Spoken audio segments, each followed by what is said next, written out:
Hi అండి, అందరికీ నమస్తే. నేను నా రాక్షసుడు పార్ట్ 9. అది మనతో పెట్టుకుంటే ఎవరికైనా మోత మోగుతుంది రణవ చేతిలో. సో ఇక నాతో పెట్టుకోరు కదా మీరెవరు అని అనగానే, అమ్మో చచ్చినా నీ జోలికి రామ్ తల్లి అని దండం పెడతారు. రణం అంటే వాళ్ళకున్న భయానికి తను గట్టిగా నవ్వుకుని, okay bye brother, see you later అని చెప్పి వెళ్ళిపోతుంది మిహిరా. మిహిరా వెళ్ళగానే, రే రే మేము చెప్పాం కదరా తను నిజంగానే రనవ్ గర్ల్ ఫ్రెండ్ అని, కానీ నువ్వే నమ్మలేదు. ఒకవేళ ఆ అమ్మాయి కానీ మన గురించి చెప్పుంటే మన పరిస్థితి ఏమై ఉండేదిరా? ఏమై ఉండేది కాదు. అసలు ఆ అమ్మాయికి రణవ్ ముందు మాట్లాడేంత ధైర్యం లేదు. అసలు తను రణవ్ గర్ల్ ఫ్రెండే కాదు అంటాడు వినయ్. రేయ్ మళ్ళీ పదే పదే అదే మాట. నువ్వు చూసావు కదరా అందరి ముందు ఎంత ధైర్యంగా వెళ్ళి రణవ్కి ప్రపోజ్ చేసి వచ్చిందో. అది చూసి కూడా నువ్వు మళ్ళీ అదే మాట అంటూ ఉన్నావేంట్రా? రే తను మన నుంచి తప్పించుకోవాలి అని చూసిందిరా. సరేరా, నువ్వు అన్నట్టే తను మన నుంచి తప్పించుకోవాలి అని రణవ్ గర్ల్ ఫ్రెండ్ అని అబద్ధం చెప్పిందని అనుకుందాం. కానీ ఇప్పుడు తను రణవ్ దగ్గరికి వెళ్ళి ధైర్యంగా ప్రపోజ్ చేసింది. సరే నువ్వు అన్న దాని గురించి పక్కన పెట్టు. అమ్మాయిల్ని కనీసం తన పక్కకు కూడా రానివ్వని రణవ్ ఈ అమ్మాయి వెళ్ళి అందరి ముందు ప్రపోజ్ చేసి రోజు ఇచ్చింది. ఒకవేళ తను నిజంగానే తన గర్ల్ ఫ్రెండ్ కాకుండా ఉండుంటే ప్రపోజ్ చేసిన దానికి గట్టిగా ఆ అమ్మాయి మీద అరిచేవాడు లేదా తిట్టేవాడు. కనీసం అలా ఏమీ చేయకుండా ఆ అమ్మాయి రోజు ఇచ్చేసరికి తీసుకున్నాడంటే ఏమర్థం? తను అన్నట్టు రణవ్ తన బాయ్ ఫ్రెండ్ అనే అర్థం కదా అంటాడు. దాంతో వినయ్ కూడా మనసులో అవును కదా అనుకుంటాడు తనకు తెలియకుండానే. అంతలోనే ఆ మాట తన మనసు తీసుకోలేనట్టు నమ్మకం లేకుండా కూడా ఉంటాడు. వీడు చెప్పింది నిజమే కదా వినయ్, మరి తను రణవ్ గర్ల్ ఫ్రెండే. ఇకనైనా ఈ ర్యాగింగ్ గీగింగ్ ఏమీ వద్దు, క్లాస్ టైం అవుతూ ఉంది కదా, పదండి వెళ్దాం అని అనగానే వినయ్ అండ్ వాళ్ళ గ్యాంగ్ క్లాస్ కి వెళ్తారు. మిహిరా మాత్రం వాళ్ళ నుంచి తప్పించుకున్నందుకు హ్యాపీగా ఎగురుకుంటూ క్లాస్ రూమ్ లోకి అయితే వెళ్తుంది. మిహిరా ఇచ్చిన రోజు రణవ్ తీసుకునేసరికి షాక్ అవుతారు తన ఫ్రెండ్స్. రే రణవ్, ఇది నువ్వేనా? ఒక అమ్మాయి నీకు రోజు ఇచ్చి ప్రపోజ్ చేస్తే నువ్వు కామ్ గా ఉన్నావా అని ఆశ్చర్యంగా అడుగుతాడు ప్రణీత్. మరేం చేయమంటావురా అని కేర్లెస్ గా సమాధానం ఇస్తాడు రణవ్. ఏం చేయమంటావా? ఆ అమ్మాయి నీకు ముందే తెలుసా అని అడుగుతాడు. ఆ తెలీదు. మరి తెలియని అమ్మాయి ప్రపోజ్ చేస్తే సైలెంట్ గా ఉన్నావు, ఆ అమ్మాయి ఫ్లవర్ ఇస్తే తీసుకున్నావు, మరి ఇదంతా ఏంటి? ఆ అమ్మాయి ప్రపోజ్ చేసిందని మరి కనీసం ఆ అమ్మాయిని తిట్టలేదు, అరవలేదు. మరి అందరి ముందు నేను అలా చేస్తే తనకే ప్రాబ్లం అవుతుందని సైలెంట్ గా ఉన్నా. అసలు నేనెవరో తెలియదు ఆ అమ్మాయికి. మరి ఆ అమ్మాయికి తెలియకుండానే నీకు వచ్చి రోజిచ్చి ప్రపోజ్ చేసిందంటావా? సరే అది పక్కన పెట్టు. ఆ అమ్మాయి రోజిస్తే మరి నువ్వు ఎందుకు తీసుకున్నావు ఏంటి కదా అని అడుగుతాడు. కాదా లేదు ఏమీ లేదు.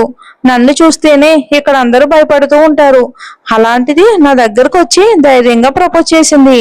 తనలో ఆ ధైర్యం నాకు బాగా నచ్చింది. తను ఇచ్చిన రోజ్ తీసుకున్నా కానీ మీరు అనుకునేలా కాదు. అంతేనా? లేకపోతే తన అందం ధైర్యం చూసి ఫ్లాట్ అయ్యి రోజ్ తీసుకున్నావా అని నవ్వుతూ కళ్ళు ఎగరేసి అడుగుతాడు తన ఫ్రెండ్. దాంతో ప్రణీత్ వైపుకు కోపంగా చూస్తాడు రణవ్. ఓవర్ థింక్ చేయకు, నీకు నా గురించి తెలుసు కదా, మూసుకొని క్లాస్ కి పద, క్లాస్ టైం అవుతూ ఉంది అని రణవ్ సీరియస్ గా చెప్పేసరికి రణవ్ ఫ్రెండ్స్ మాట్లాడకుండా రణవ్ వెనకే క్లాస్ కి అయితే వెళ్తారు.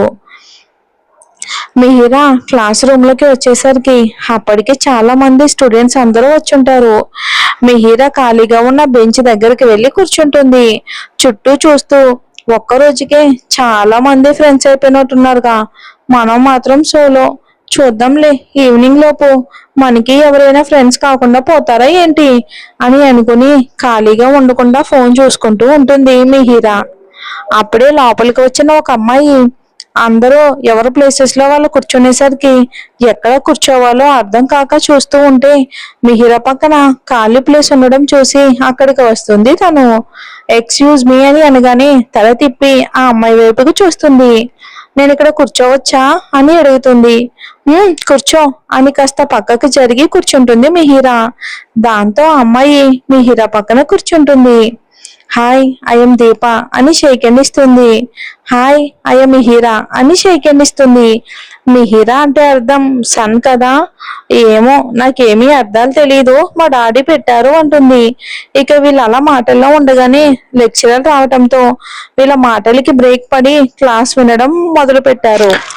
రణవ్ classroom Mihira classroom దాటి వెళ్ళడం వలన అటుగా తన ఫ్రెండ్స్ తో వస్తున్న రణవ్ అనుకోకుండా కిటికీ వైపుకు చూసి తనకి మిహిరా కనిపించడంతో ఒక్క సెకండ్ మిహిరా వైపుకు చూసి చూపు తిప్పుకుని తన క్లాస్ రూమ్ లోకి వెళ్ళిపోతాడు. రణవ్ తన ఫ్రెండ్స్ వెళ్ళిపోయాక వినయ్ అండ్ కోగ్యం కూడా మిహిరా క్లాస్ రూమ్ వైపుకే వస్తారు. అటుగా చూసే వినయ్ కి మిహిరా కనిపించడంతో వెళ్ళేవాడల్లా ఆగి కిటికీలో నుంచి తనని చూస్తూ ఉంటాడు. క్లాస్ రూమ్ లోకి వెళ్తున్న వినయ్ ఫ్రెండ్స్ వినయ్ రాకపోవడం చూసి వెనక్కి వస్తారు. ఏంట్రా ఇక్కడ నిలబడి ఏం చేస్తున్నావు అని వినయ్ చూస్తున్న వైపే చూసి అదిరి పడతారు. రే, ఆ రణవ్ గాడి గర్ల్ ఫ్రెండ్ కి సైట్ కొడుతూ ఉన్నావా? వాడికి నీ విషయం తెలిస్తే నీ గతి అలానే నీతో ఉన్న మా గతి కూడా అదో గతి అయిపోతుందిరా బాబు, రారా అని బలవంతంగా వినయ్ అక్కడి నుంచి లాక్కొని వెళ్తారు.